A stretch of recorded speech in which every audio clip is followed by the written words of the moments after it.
Hitler வந்து ice அப்படின்ற போதைப்பொருளை உருவாக்கவோ கண்டுபிடிக்கவோ இல்லை, ஏற்கனவே இருந்த ஐஸ் அப்படின்ற போதைப்பொருளை பயன்படுத்துறதுக்கு அனுமதி வழங்கினார்.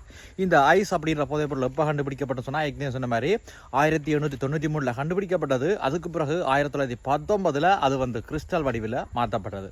அதுக்கு பிறகு உலகப்போர் காலகட்டத்தில் ஹிட்லர் வந்து தன்னுடைய வீரர்கள் தூங்காமல் இருக்கிறதுக்காகவும், அவர்களுடைய சோர்வை வந்து கலைக்கிறதுக்காகவும், அவர்கள் வந்து சோர்வில்லாமல் இயங்குறதுக்காகவும் இந்த ஐஸ் அப்படின்ற போதைப் பொருளை அவர்கள் பயன்படுத்துறதுக்கு அனுமதி வழங்கினார். அதை தொடர்ந்து டெம்லர் அப்படின்ற ஒரு நிறுவனம் வந்து ஃபெர்விட்டின் அப்படின்ற பெயரில் இந்த ஐஸை குளுசைகளாக டேப்லெட்ஸாக மாற்றிக்குது.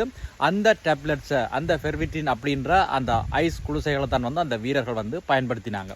அப்போது ஹிட்லர் வந்து ஐஸ் அப்படின்ற போதைப்பொருளை உருவாக்கவோ கண்டுபிடிக்கவோ இல்லை, ஏற்கனவே இருந்த ஐஸ் அப்படின்ற போதைப்பொருளை டேப்லெட்ஸாக குளுசைகளாக மாற்றி அதை வந்து தன்னுடைய படை வீரர்கள் பயன்படுத்துறதுக்கு அனுமதி வழங்கினார்.